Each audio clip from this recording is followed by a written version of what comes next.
Good afternoon, everyone, and welcome to the News Behind the News with Ralph Kentav on Mix 94.7 FM. And thank you for joining me on today's program. This afternoon, I have the great pleasure of sitting in front of a poetry laureate, I would say, Oh my gosh. a dignified, esteemed writer right here, who's also, from here, a son of the soil.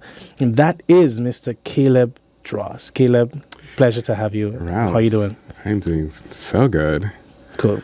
Very big fan of the show. Appreciate it. And of course, a big fan of your work. And I appreciate the fact that I remember years ago, I found out about you was because your mom bought my first book. And she said, I have a son who writes too, And then from there, she always shared, your work. And I'm glad that when I went to Tallahassee, we got to finally meet with each other and so forth. And it's definitely a pleasure and great to see how you have grown. And I know that you are going way, way further. So I'm glad that we can document this moment of your journey. And with that, could you tell us a bit about yourself and what got you into writing? Sure. So I would say I got into writing. I always tell people that I've always been a storyteller, not a writer. When I grew up, I was lucky to have parents and grandparents who I think treasured creativity in me as a child. So Peggy, my mom, would get me coloring books and pencils and toys and all that kind of stuff. I think one of my earliest memories is sitting on my grandma's lap, learning how to read phonetics for the first time. So they always say like, oh, you could just leave Caleb alone because he could sit down and play with Legos and not talk to anybody. You know what I mean? So I've always been that. I think I gravitate towards writing because it's easiest for me to get my thoughts down on paper rather than, playing instruments or standing just in front of verbally people. expressing them. Yeah, it's very much easier to put my ideas down on paper. And with that, I applied for an English major, just I believe for literature. I convinced studies financing that it was going to be for policy, whatever, study financing is. Yeah. And then, I drifted into poetry. I wrote, and then I started teaching English, and then I wound up in grad school, and here I am. Okay, great. Now, one of the things that I think is really marks your journey and story is particularly, it's family focused. You're someone who is well connected with your family, which is a pretty large family too. Yeah.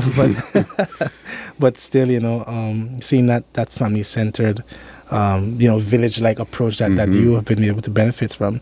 And so I'm curious about, how has that also impacted your life? And do you lean on that too when it comes to writing? Yeah. Everything is family to me. I think everybody who knows me knows my parents. They know my grandparents. Specifically, two very specific people who will not be named for clout. But, family is everything. And it's even it's what people don't see. So the story of my family, when I write, can be the story of your family. Because what happened to my father could happen to me. And it could happen to you. And it can happen to your children or your great-grandfather. So I like to take those things that I'm inspired by and try to make it's mine, it's specific, but because it's specific, it's universal. So, I write about my Dominican family too. My grandma took her life at a very early age, and when I found out about that opened up so much about my own mental health struggles, because you inherit things from your family. That's right. And if you're a son of a soil, you inherit things that come from the soil, right? That's right. So a plant is only as good as the soil that it comes out of. And so this is really just digging into the soil and finding out what is the stuff that I'm inheriting that's making up the stuff that I am. And then, you find out what I'm made out of, and I could probably find out what other people are made out of too. True. So with that digging process, but did you have moments where you had to learn and unlearn, or Yeah. get rid of some baggage? Oh yeah. Especially in America, you're in a system that it's a shame that I had to leave St. Martin to become myself. But it is what it is. You go to America and people don't talk like you, they don't look like you, they don't eat the foods that you eat. So you learn how to express yourselves using the language of Americans, the language of England, the language of colonizing people. And it doesn't sound like it makes a big difference, but it does. The way you express yourself, the way you think about yourself in those tongues, it matters. So trying to figure out how to write something that's native to the people I come from is very important. And that all just links into family because, our culture makes us a family to me. Yeah. So as you shared, one being of St. Martin heritage, but also the Dominican Republic. What is it like growing up with both cultures, and do you ever find yourself being tugged from one end to the other, or just you're just that mixture of, both islands? That's interesting because it wasn't until not recently, but it wasn't until I found out about my dad's side of the family and my grandma and what happened to her that I realized that I have a claim to be I am part Dominican. I also know a lot of Hispanic people because I live in Florida. So constantly a lot of people will immediately think I'm Hispanic or approach me speaking Spanish. I'm like, look, I grew up speaking Spanish, but not that well. You know what I mean? Yeah.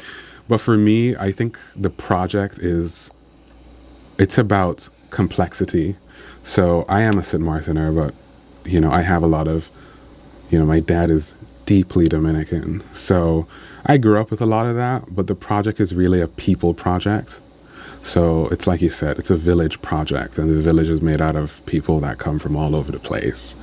So there's some of it. But I think you might read my stuff and realize that there's influences from everywhere. Yeah. Yeah. So speaking of your work, you're one of the writer representatives of the island for this year's book fair, which is celebrating its 20th year. Did you ever see your writing taking you to such platforms and even further? No. I feel like I left St. Martin feeling like writing was not something that people valued. I know that's not the truth now. I was a teenager when I thought that. But I left thinking that I was going to have to make my way in a foreign land to get through at something, You can publish a book or tell people that you write, and they'll be like, well, okay, it's good you know how to express yourself. And I'm like, yeah, yeah, that's what I do. But it's so much more than that. I never imagined that it was going to take me so far because there's not a lot of people I didn't read about Lasana in high school. I found out about Lasana in my adult life. Yeah. The only people that I knew who were also writers was you. And that was because I had a copy of your book. And I was like, yeah, okay, Ralph is doing something, so maybe I could do something too. I'll try doing something.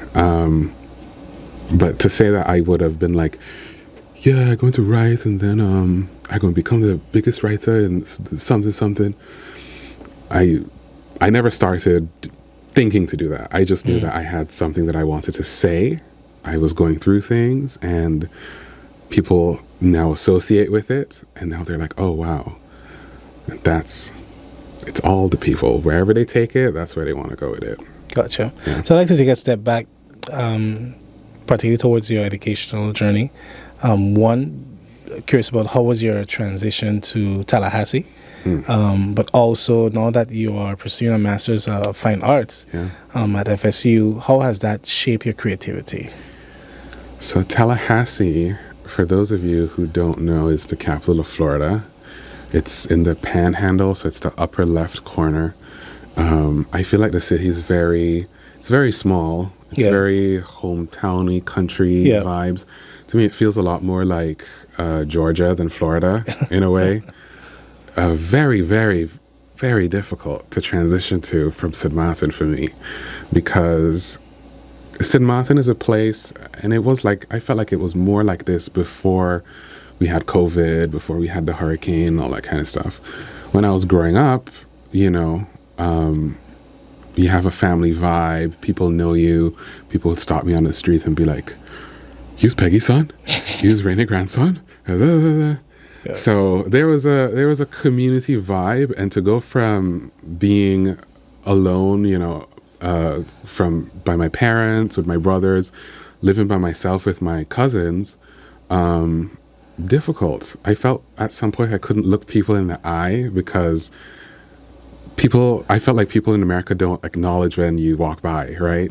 There's so many times where you have something to say, oh, I hail you up and you don't hail me back. Boy, I hail people up in Florida and they don't hail me. And I was like, I was in your class yesterday. Like, our class went to dinner together. Like, what's going on? What's the beef? Yeah, right. So I grew up with that kind of stuff, but you get used to it, and then you learn how to express yourself, how to live in a place where people not minding your business so much, and you dress what you want to wear, what you want to wear, talk how you want to talk. You do that, and it's good. Grad school is difficult. Because you're Yeah, not this done is my yet, so- last year. I'm Okay. getting my master's next year. Awesome. Nothing in the world could have prepared me for the mental challenge that was grad school. It's worth it. If I could go back in time, I would still go through this process. Only because I feel like the difficulty changes your character. It changed my character. I graduated right out of the pandemic. I graduated in 2020. Interesting time. Yeah, so I went from being on top of the world mentally to the whole school shut down. I had to smuggle my way through the back door of like a government office to get my employment verification stuff, because nobody would want to see me. Everybody's behind glass paranoid. And most of my experience was behind a screen. And being an artist behind a screen where I can't look somebody in the eye, Yeah. I can't shake your Can't hand, feel, yeah. very difficult, especially if you're reading poetry or talking about art, because I would say things and I can't gauge how people feel about it. So it was soul reckoning, but it's the kind of thing where if you don't figure out how to swim, you're going to drown. So I had to, just by the sheer grace of God, figure out how to swim. And I think I'm still figuring out how to swim.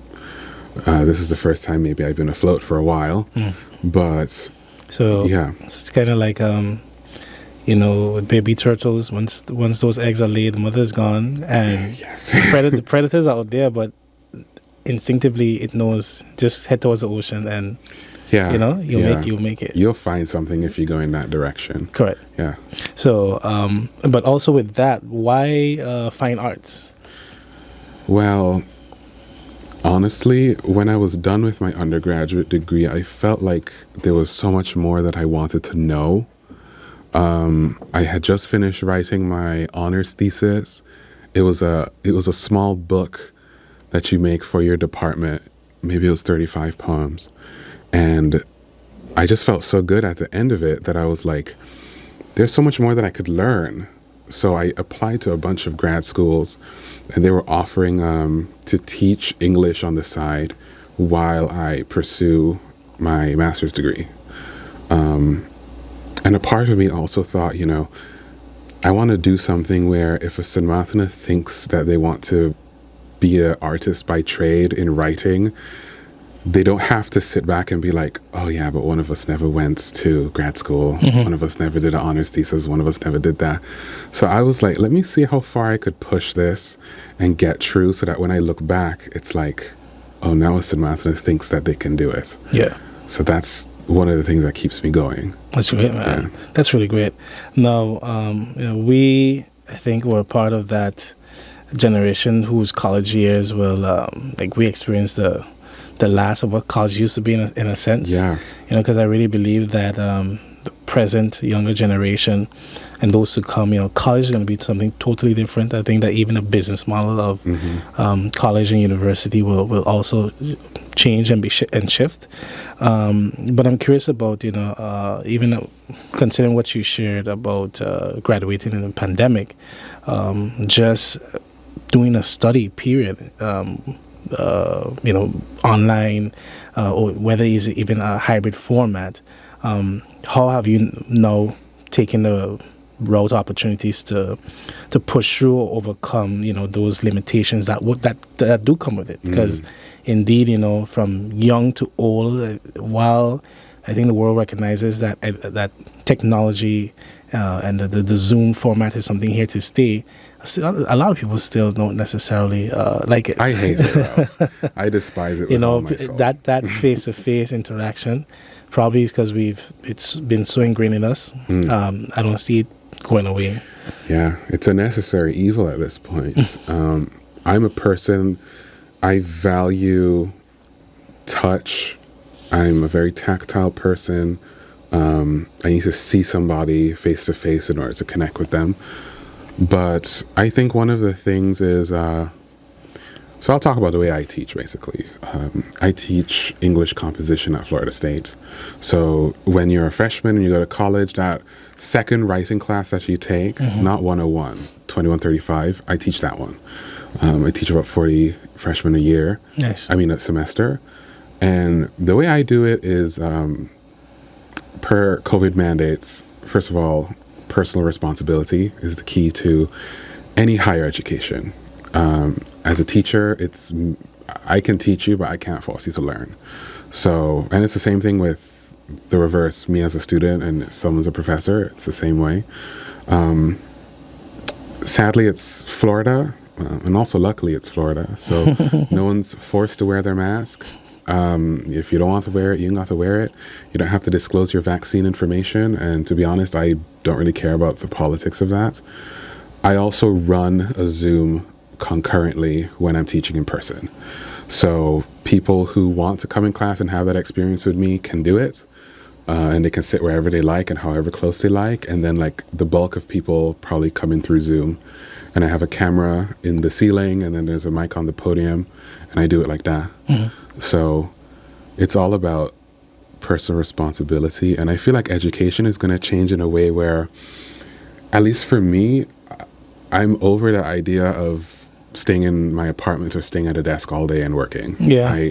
I'm completely over it. I want to work for however long is efficient and then go outside and take a walk and then have dinner with my friends and have a good time and spend some money and then come back home and then say my work is done. That's the healthy way. I think that's how education everywhere should be. Shout out to Dominic High School, but I'm joking. But I think that's how education should be. And I think that's the way artists should live their life. You should have a life and then do art, not make art your life. Well put. Yeah. Yeah, definitely well put. Yeah. Because one thing I'm curious about too is your approach in reaching students.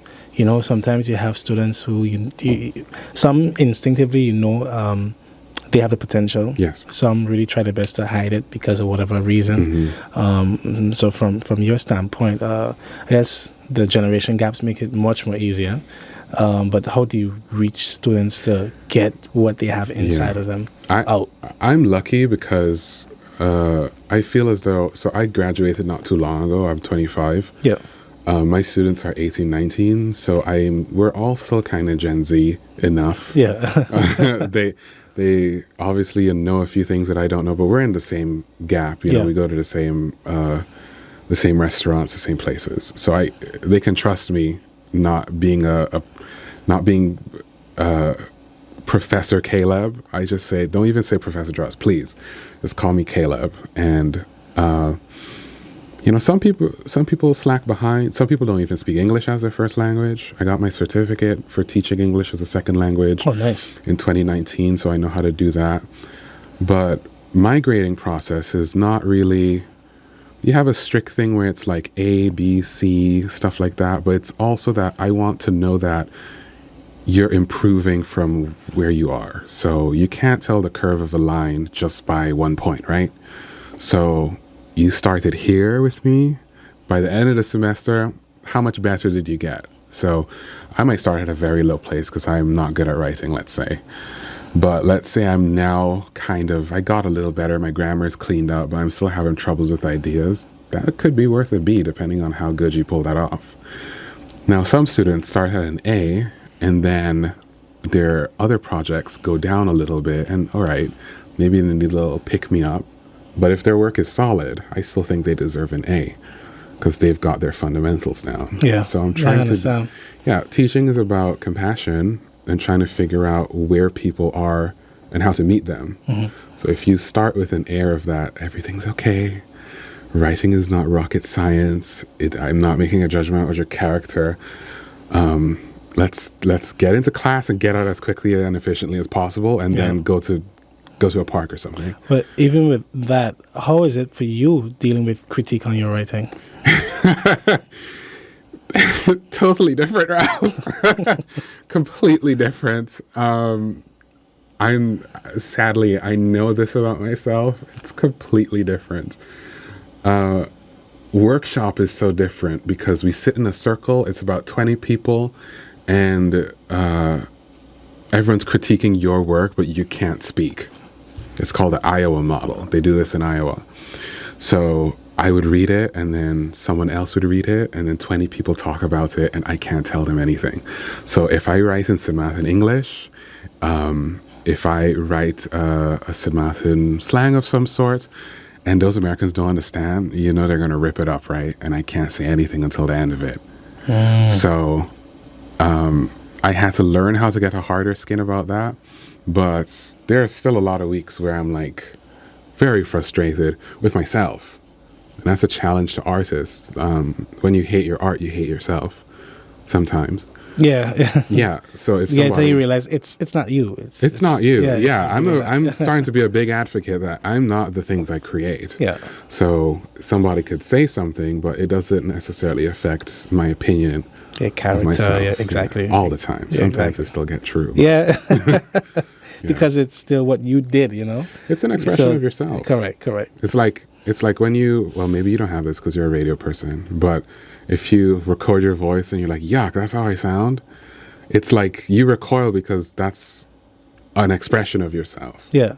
So it's just we still have those cringe moments. Yeah. Okay. But I mean, I've gotten used to it, so it's like I know who I am, Yeah. So yeah, it's not a basically defeating moment, it's just also an element where you recognize the need to grow in as well. Yeah, because the idea is to get better. Exactly.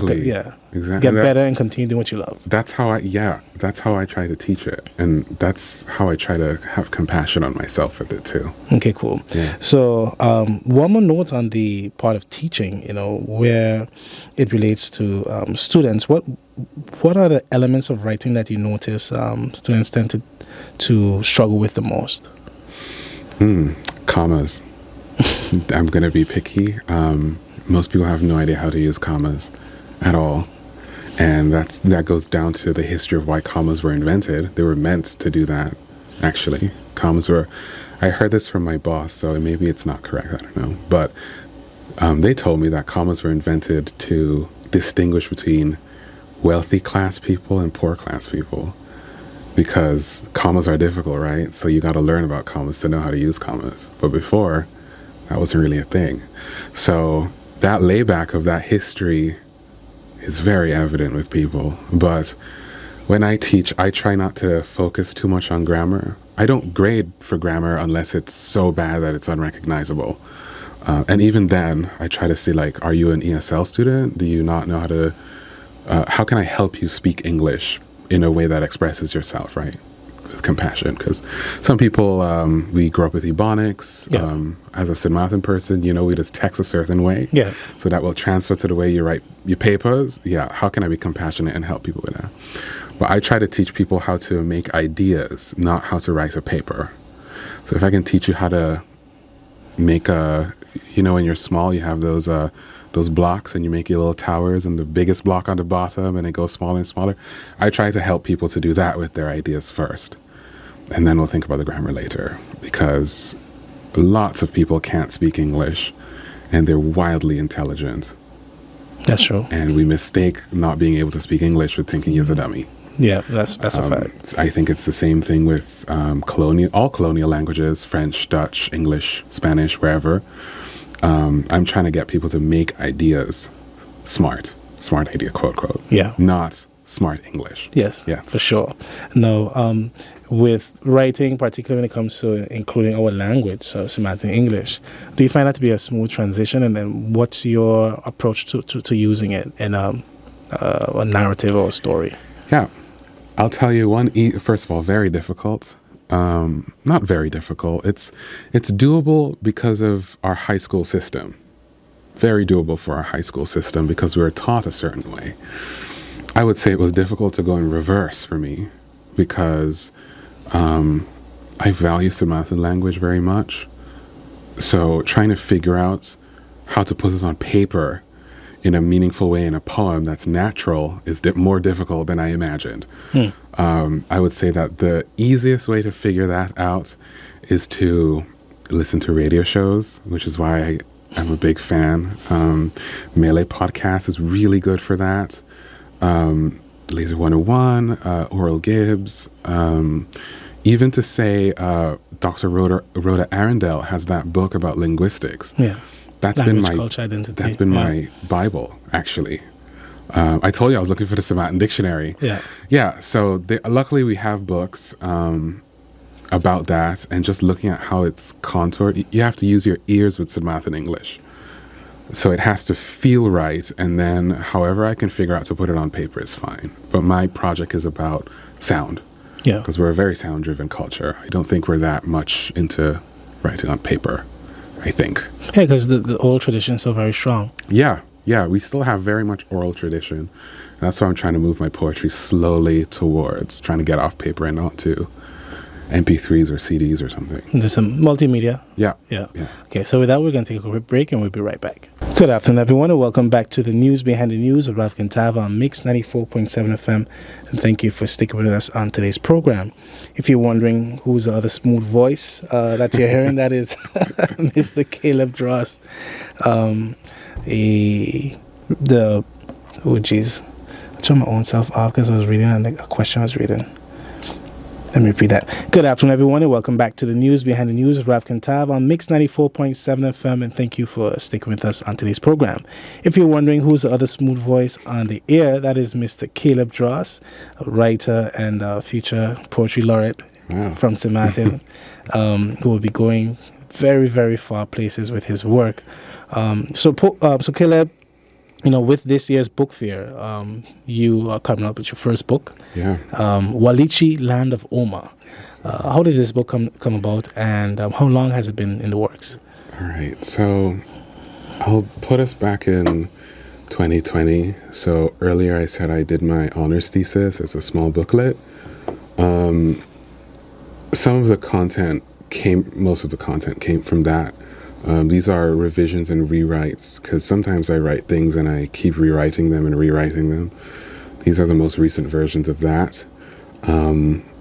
Walichi, Land of Oma, for those who don't know, Walichi means Land of Women. It's one of the old Kalinago names for St. Martin. Yeah. Alongside Swaliga. And Land of Oma, Oma is that, term that we call our older women, our grandmothers. And so I had my great-grandmother pass away this year, Elizabeth Hyman, from French Quarter. I called her Omalisa my whole life. Everybody had a different name for her. But for me, she was Omalisa. And when she passed away, like a lot of poems, St. Martin is my inspiration for a lot of them in Caribbean life, especially the women of our island. The men in my family are very strong personalities, and they work very hard to make sure we have clothes and food. My father is a soldier at doing that. My father will work himself until he destroys his body to do it. Very respectable. But, you know, while the men are out doing their thing, the people that maintain the family are our women, our black women, our Afro-Caribbean women are the ones that maintained and held our family together, sometimes by the strings. So, you know, my mom is like that, my grandma's like that, all my great aunts are like that. And likewise, my great grandmother, Melissa, was like that. So I decided that I wrote so many poems about her and her life and what I imagined her life to be like. And so when she passed away, I don't think, you know, she was very elderly. She lived a full God-fearing, God-respecting, lover of people type of salt of the earth, literally type of life. Yeah. So it was a different kind of mourning for me, you know. It was like Jesus crying when Lazarus died or something. Yeah. You know, you still cry about it, but it's not that sad because you know what's going to happen in, you know, the end of the story. But I was still very sad about it. And when I'm sad, I like to write. So Peggy called me one day and she was like, oh, I'm going to read the eulogy. I was wondering if you wanted to tack something on. And luckily, I've been having ideas about a poem that I wanted to write for my personal journal. Sometimes I write poems that nobody sees because they're me poems. This was one of them, and I decided to just let her read it at the funeral. And then, you know, things snowballed from there. And then I just started thinking about what my project was. How was I going to honor the women that I came from? And I figured, you know, that's kind of my master's thesis in a way, honoring Walichi, our Walichi in a way, our journey with salt. The book opens with a passage from the Bible that I sadly don't remember where it's from, but we'll figure it out later. If you remember part of it, I can Google it real quick. It's let your speech be always with grace, seasoned with salt, that ye may know how ye ought to answer every man. Okay, so Colossians 4:6. Yeah. So I felt that categorized so many of the women in my family have a tongue that's on literal fire. We're not going to call any names, but I think we know who we're talking about. Literal fire. And my great-grandmother was like that too. Yeah. You know, she seems like a nice old lady, and she was, but she will run up and down with you if you give it a chance to, if you cross her. And so I felt, you know, there's something about seasoning your tongue with salt in Catholic mythology that really entertained my idea for poetry. You know, I love that Christian mythology type of stuff. So I decided that this was where we were going to go with it. And so that's what the book is about. It's about remembering. It's about life after death in a way. She lives on in these poems, like all the women in these poems live on. I see a lot of one, you know, the one Tete Loke story. I was studying about psychology and metaphors and dreams and all that kind of stuff. And I thought it was so interesting that the one mythos, maybe the two mythos that's wildly popular in St. Martin is what? The Salt Pond Goddess story, which is a remix of Mamiwata, which is a African mythology thing. And then One Tete Loke, which is also like a woman, right? And, you know, our national bird is a brown pelican, right? Yeah, correct. So did you know that in Catholic mythology, during famines, brown pelicans would cut their own breast so that their blood they could feed to their children during the famine? And so that ended up being an image for Jesus, right? So Jesus bled for our sins and all that kind of stuff. At the same time, when I was studying that, I thought about One Tete Loke, and I was like, yeah, One Tete Loke was the woman who cut her breast so that we could all be free. Because she had her breast cut off and she was a maroon, so she was smuggling people to and from the hills all the time. And then I thought about it and I was like, there's something about the women in our mythology that speaks to love as self-sacrifice. Sacrifice, yeah. Love as self-sacrifice to the point of death, maybe, or great despair, despite the circumstances. And looking at that funeral for Omalisa, hearing the stories of how she would feed the bishop breakfast. I believe he was Haitian and his mother was in Haiti or something. And Omalisa turned around and was like, no, in the way that our people have a sharp tongue. I know your mother in Haiti, but when you're over here, I will be your mother. So sit down and eat your breakfast, And you look at Omalisa, and Omalisa cannot walk properly. Omalisa is bent over, and she has to hold on to things. And I heard that she would clean the whole church and feed the bishop. So, and I did not know this, and she's my grandmother. So I see this is what I was talking about. Our stories intersect. We're all from the soil. Our stories intersect. My great-grandmother, in a way, is one Tete Loke. And in a way, I could believe that your mother is a type of one Tete Loke too, because you wouldn't be here if she didn't pull some very intense sacrifices. And my mother's like that too, and her grandmother was like that. So I call that type of memory in art, I call that blood memory. So my blood, my blood still remembers that, right? I look at my hands and I see Peggy's hands, but Peggy's hands looks like Renee's hands, but Renee's hands looks like Omalisa's hands. Omalisa's hands looks like Miss Jane Hyman's hands. So we're all just wearing each other's physiology. And in a way, when we touch things and hold on to things and write things and do things, it's like they're doing it through us because I have her hands with me. Her hands that were picking salt are the hands that I'm writing poems about her with. So talk about rebirth with the book fair. I think that's the type of rebirth that I'm concerned with. I think if we're going to put anybody on a pedestal with any of our arts, whether it's dance or music or anything that you do, these are the kind of people that we should be saying, like, that's what we should be like. Omalisa is who I want to be like. Yeah. I almost don't want to say nothing. I'm actually just really taking in all that you said, man. Well, and definitely thank you, because this is a gift to St. Martin, that's for sure. And I love that it really ties into the first thing you said in the beginning, which is her story is very much the story of us, throughout this land, but even throughout this region. Yeah.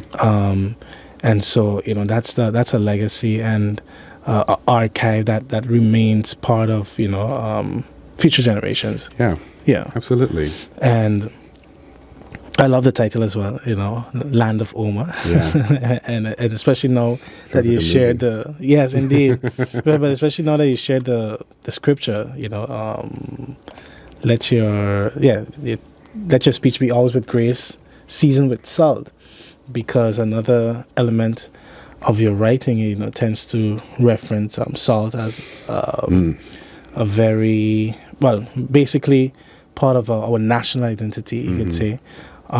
Even to one of your works that was, some of your early works that led to, becoming a published author is Salt Water Coming, which is a work that you did, you said before Irma or after Irma? After Irma. And how did that come about? But what about that work has remained with you?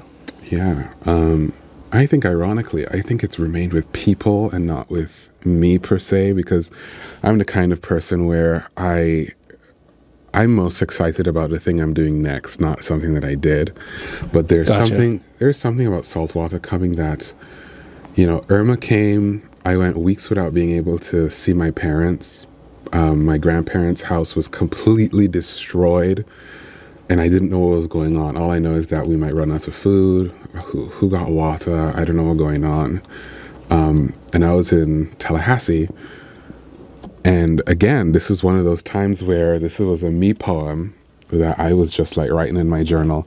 If you look at it, it's a bunch of questions, really. because I had a bunch of questions because I had no idea what was going on. And I was just very upset. Very upset. And I feel like saltwater coming is kind of like I think it's the DNA strand of St. Martin's suffering. I think that's why it stuck with people. Because you look at the poem and it's asking questions to the reader, right? How did we get here to the point where it's, what year is it, 2022? Hotels still missing. Some people still don't have food. Thousands of people on food stamps. The road is not, it's never been good, but now it's worse. How did we get here? So like, who did this? And who does Eugene Holiday work for, really? Like, what are these, how do I figure that out? And I think by the end of it, the answer is really like, now we're morally culpable for the sins we did here. We everything that we have here that we're suffering with, we've literally done to ourselves in one way or another.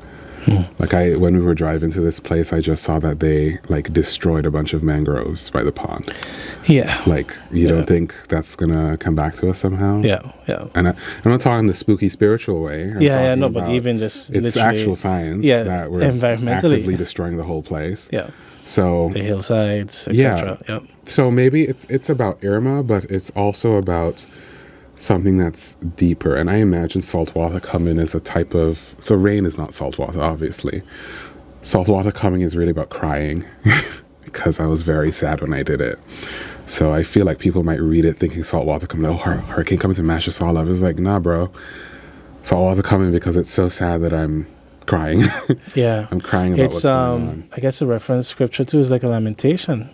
Yeah. You know, it's just like how you had the prophets that cried out for Israel. Yeah, yes, absolutely. Because, being culpable for those sins, those very sins. But, it's the shortest scripture in the Bible is, I think, John 11:35. Jesus, what? Yeah, that's my favorite scripture of all time.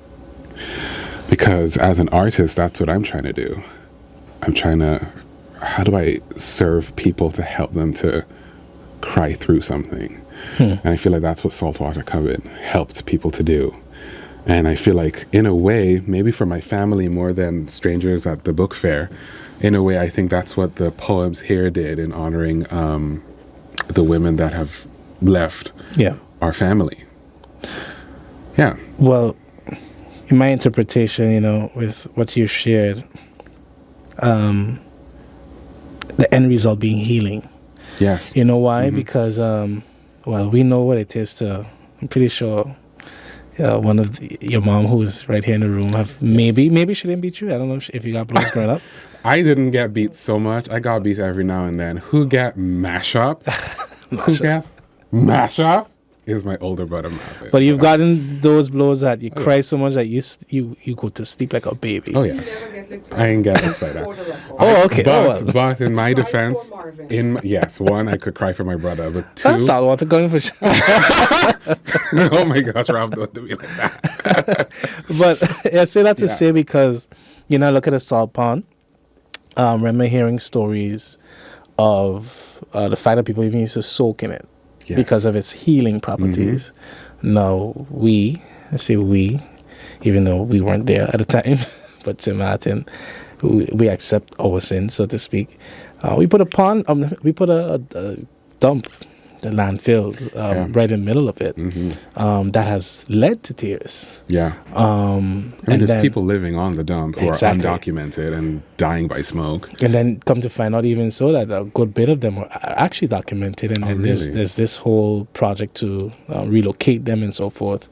But the end result being, all this destruction has brought us to tears. But after we finish crying, we got to heal and do something. And I think it's really, I think that might be the work of the artist to figure out how to do that for people. I really think so. And I think Saltwater Coming was one of those for a lot of people. I think the poem, the headlining poem, the end of this book is God Salt in You, O Melissa. But Salton is spelt as not Salten, it's Psalten, the way you spell a psalm, basically, yeah. So the whole idea is trying to find out. First of all, I'm obsessed with salt, not in a hypertension kind of way, Yeah. but as a metaphor kind of way. Yeah. I have this book that's like 101 ways to use salt that I just read because it's apparently, there's this phrase that's like, I think it's Indian. It's may your life be as sweet as salt. All sorts of like cool stuff like that. And I'm just trying to figure out how can we use salt as a metaphor for healing, for pain, for love, all sorts of stuff like that. Gotcha. Yeah, appreciate you sharing that. Another one of your words I like to touch on is also tobacco sand, which you submitted and you received a award for that. Yeah, I received maybe 2, and then I was the runner-up for 2. Mm-hmm. Yeah. Tobacco sand, I read a bit about the idea behind of it, which I think was pretty brilliant because it also goes back to what you discussed in the beginning with your St. Martin and Dominican heritage, but also integrating into American society. And I love that, you broke down that, you're not that stereotype of the Caribbean aesthetic. And with your writing being that of Caleb Dros. Yes. So one of the things... You did your homework. Wow. Yeah, always. always. I love school. Wow. But I like that in the end, one of the things you shared is that you learn to trust... Well, you said, I learned to trust myself in my writing a bit more. So I'm curious about your journey of becoming confident as a writer, and who are writers that you look up to that has helped to give you that push, like, I can do it too. Yeah, so it's writers, but it's also not writers all the time. So there's a lot of musicians that I love that have influenced my writing a whole lot. But I think writers, chiefly among them, obviously, the famous, the brilliant, the talented, iconic Lassana Sekou, always and forever iconic. Kamal Brathwaite, also iconic. George Lamming is pretty cool. And then I also had a lot of professors that, and this is one thing that I want to just say on the radio show, just plug it a little bit. For sure. For students who want to go and study this as a thing, one of the most helpful things for me was to be around people who are highly successful in this field, because I could look at them and be like, you're not like me, but I want to have a position like that and do my own thing. So one of my professors was Dr. Mark Weingartner, who wrote the sequel for The Godfather, I believe. I've got a great mentor. Her name is Jillian Visa, who's a PhD, completely talented. Dr. Lamar Wilson, Dr. David Kirby, all sorts of people who have insane positions, extremely talented, really good. Talking about confidence, a lot of them helped me with my confidence. Writing my journey is not something that I did on my own magically. I didn't start that talented either, to be honest.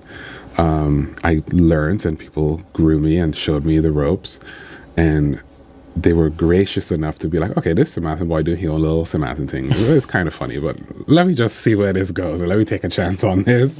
And I had enough chances taken on me that eventually I was like, okay, this is my bag. This is the corner that I'm in. Let's figure out how to do this.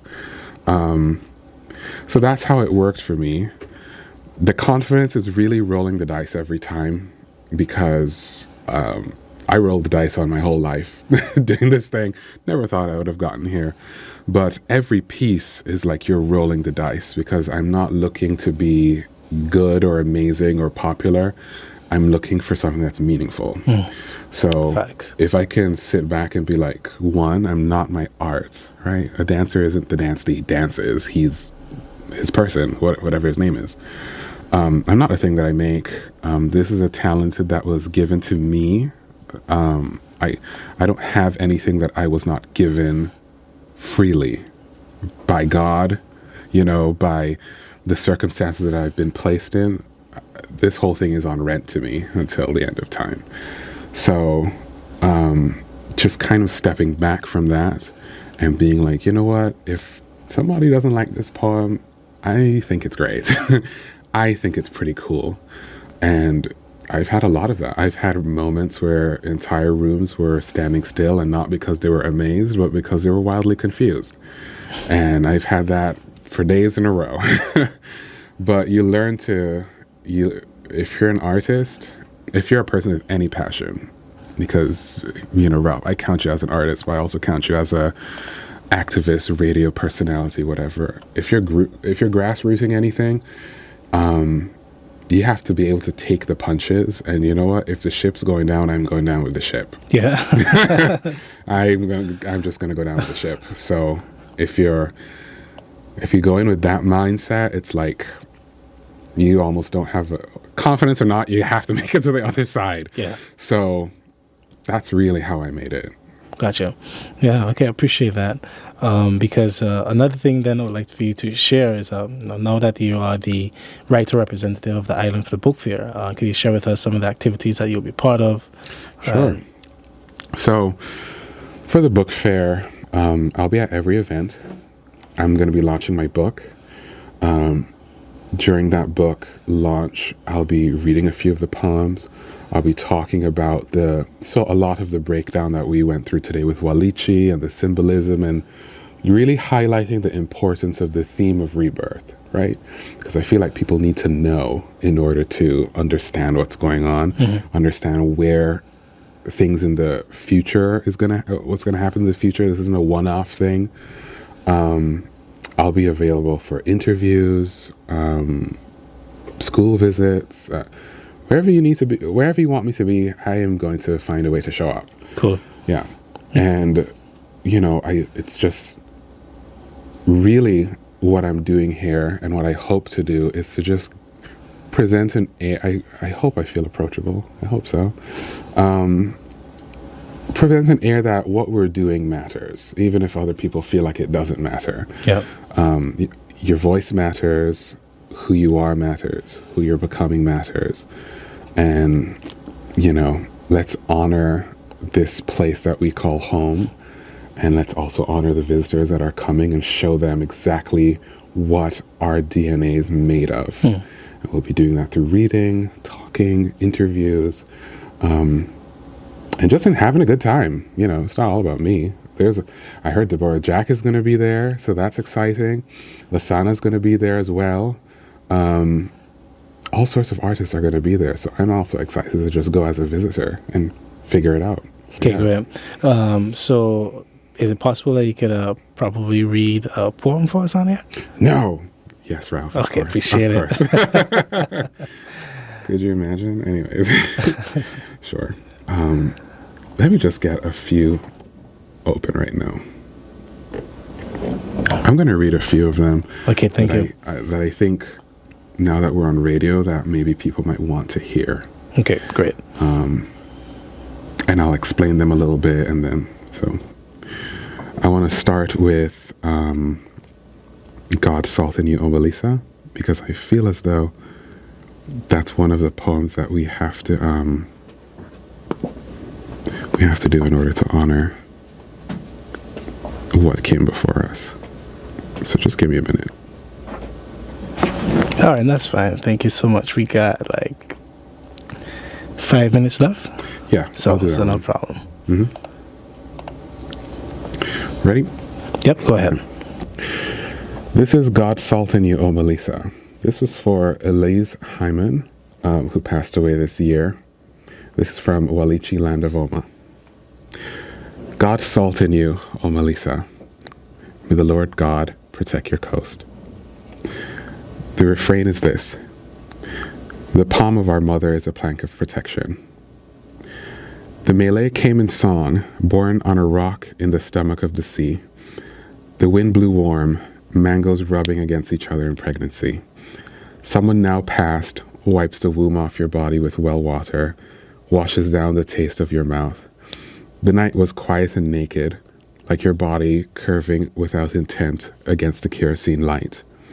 The hands that held you were heavy, of woman built sturdy by good work. She lifts you the way she holds provisions in cloth, the last child God gave Jane Hyman to keep. A mother and child cry the cry of creation. Through Rene, Mildred, Claudette, Irma, Mark. You taught the whelk of your lips to kiss baby in the pot of their neck. Elise, Bridget, Hyman, you're the mother of my mother. You are the memory of my memory. You have nothing else but to carry your salt over the hill. The melee of your coming comes in song. The palm of our mother is a plank of protection. So that was read at the funeral. That was for her. Do you want another one? We could do one more, yeah. One more? All right. I'll just scroll up to the next one. This one is called Mommy in Bed Passing Through Country House. Okay. With the air umami, a hot breeze blowing under summer frock, the tiles, a brown pattern of a sound hole in a violin, greasy with oil, waxy, the work of bare feet that pruned like lips, baking in the sun, the dust of church girls playing with calf socks out in the yard. They say we buried your navel string by so-and-so when you first reach. I remember the shell of my ear pressed against Mommy's stomach, the sound of hiccuped belly buttons, them laughing like Pickney and Fowl. The paint got blown raw by the wind, gray, warm, spots like faces. My mommy's shanty's mouth complains of a narrow space, of air pressure, too tired or maybe even weighed down by my head to get up and move. I lay feeling a house inside a house, 5 years old, fretting at navel strings like plastic thread on an old bag of potatoes. We left every minute pass through that country house, as if it was my duty to make sure, in my eyes, those trees, they didn't move at all. So those are two. Well, I wish we had more time for you to read more. Yeah. But what I'll also do is the audio clipping, I'll be sure to get that to you so that you can, that can be a start towards the multimedia use of your poetry. That'll be fun. So with that, Caleb, I'd like to thank you so much for gracing us with your presence on a program. I had a good time. And inviting the public to be sure to go for the book fair activities, which are taking place June 2nd to June 4th, where you'll be able to hear Caleb's work, you'll be able to meet him, speak with him. But I do know that there's a whole lot more greatness that will be coming out from you. And so to our listeners and viewers, thank you guys as well for joining us for another edition of the News Behind the News, and be sure to join us again tomorrow. Take care.